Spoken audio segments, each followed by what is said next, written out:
Hey there, YouTube. So I'll continue with part two of my comic book pickups. Picked up Uncanny XMen issue 534, closing off the quarantine storyline, and this is actually Matt Fraction's last book on Uncanny X-Men. The sick X-Men go to stop Sublime, who has recreated the X gene for marketing purposes. And because all the people that inhale his product turn into mutants, the virus that Sublime created also got passed on to them. So Sublime stops the virus, purges everything, which was like nanobites or something, and the plague is stopped and Sublime is stopped. The other storyline had Emma Frost fighting Sebastian Shaw. So the way that she ends up dealing with that is that she gives him amnesia, so Sebastian Shaw doesn't know who he is anymore. Which if it was as easy as that, she should have done it from the beginning and just be done with it. But it had to build up to a massive battle, I guess. But still, a pretty good cover. I don't know why people hate on Greg Land, but I like his work. Then we got Uncanny X-Men Annual 2011. This is gonna be like in the old Marvel tradition, where one annual crosses over to another one and then another one. In this one, Jeffries, who's the mechanical guy in the team, is messing around with some Atlantean technology. So he messes up, something happens, and Namor, Nemesis, Hope, and Scott Summers are transported into the negative zone. So they're just floating around there trying to figure out what's going on. And by the end of the issue, Hope and Scott are held captive by Blastar. So this one's gonna continue to Steve Rogers' annual, where they continue the storyline. But I don't think I'm gonna pick that one up. But still, pretty good artwork. I dug it. Then I picked up Marvel Zombies Supreme issue 1. I really like the Marvel Zombies concept, even though I do think they're abusing of the franchise. But in this one, they deal with the Squadron Supreme, which is like this Marvel take on the Justice League. They have Hyperion, who's the Superman of the team. I think he's Shadowhawk or Nighthawk, who's the Batman of the team, and the Wonder Woman, who I can't remember. But they're all infected with the zombie plague, and this is basically how the Marvel Universe is stopping the DC Supreme zombies.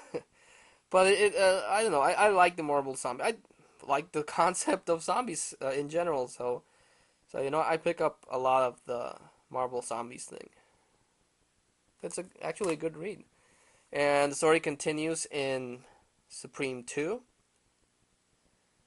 They were underground in this base, so Hyperion breaks free and he's starting to, devour this cancer thing. And it actually has a really funny scene where Hyperion escapes and he crash lands on this cornfield.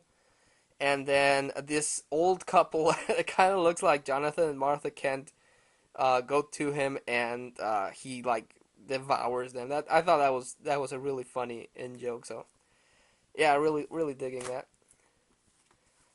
And we got Witchblade 143, concluding the Ghost storyline with Gleason, who was there to pick up this serial killer who apparently was able to control ghosts or something. So how does he stop that? He kills the criminal and the ghosts disappear. Simple as that. But dig Witchblade. Then we got Artifacts issue 6, with art by Wills Portacio.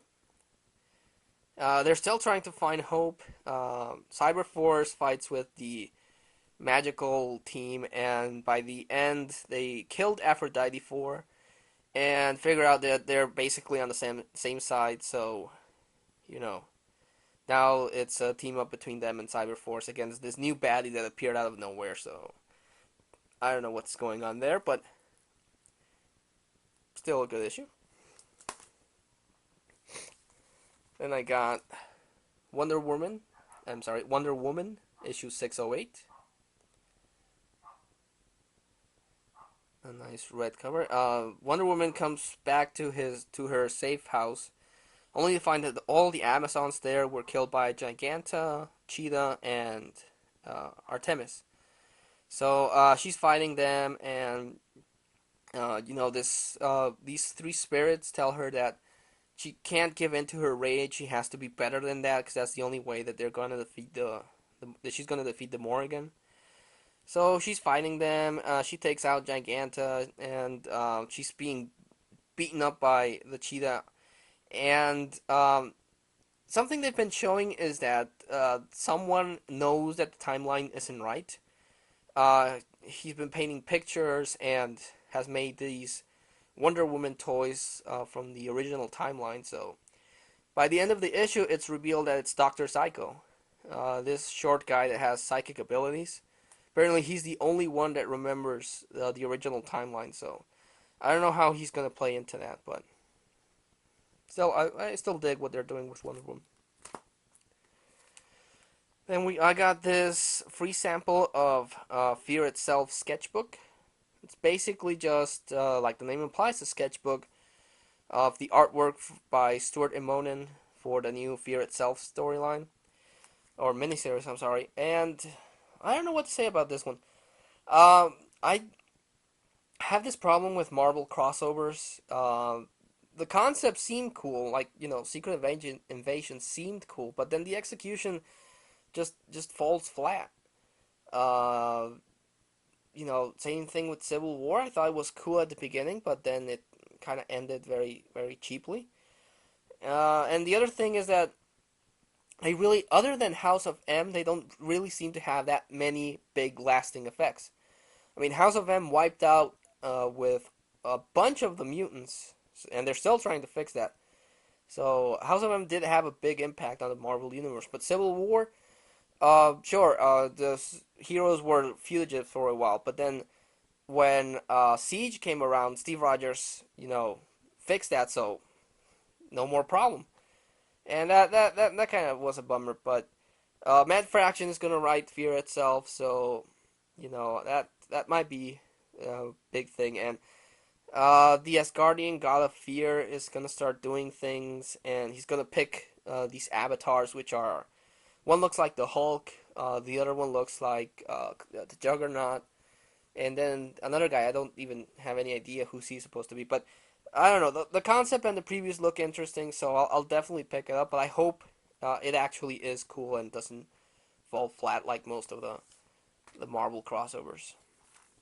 Because they are going to come out with a few books like Fear Itself, Book of the Skull, then Fear Itself 1, Fear Itself Since Past, which is who's the daughter of the Red Skull.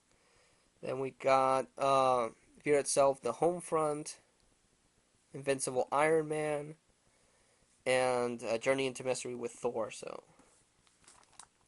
like I said, I'll give it a try, but I'll only buy the main series and whatever books it crosses over. But like all these extra specials, definitely not gonna pick them up. And the last book I picked up is Shonen Jump, the 100th issue spectacular. This one comes with a redesigned Dark Magician, signed by the creator of Yu-Gi-Oh! So that's gonna be cool.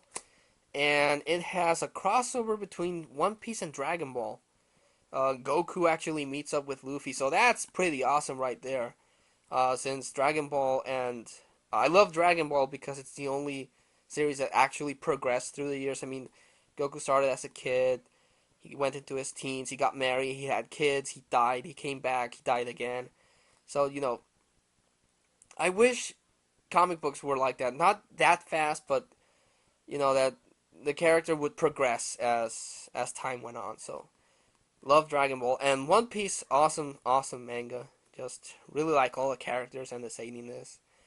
And you can see everyone here in the cover. They got Ichigo from Bleach, Yugi, Jaden, Yu Yu Hakusho, Naruto, the guy from 5Ds, whose name I don't remember right now, Ultimo, Shaman King, Bobo, Slam Dunk, all the characters that have been on Shonen Jump for the last 100 issues. So this is really epic. I really dig this. And on the back they have an ad for the new 5 discs. So yeah, those were my comic book pickups for this month. For my suggestion, I would have to go with Shonen Jump 100. If nothing else, because of the epic crossover between Goku and Luffy. That's something I didn't think I would see, and they did it, and it's really really cool. So yeah, that's definitely my suggestion for this video. So yeah, guys, thank you so much for watching this. I recently, last time I checked, I was up to 81 subscribers, and I think that is so cool. I thank you so much to everyone that subscribed and that has taken some sort of liking to my videos. I really appreciate it. Until I make another video, guys, this is Vargas XX78, signing off.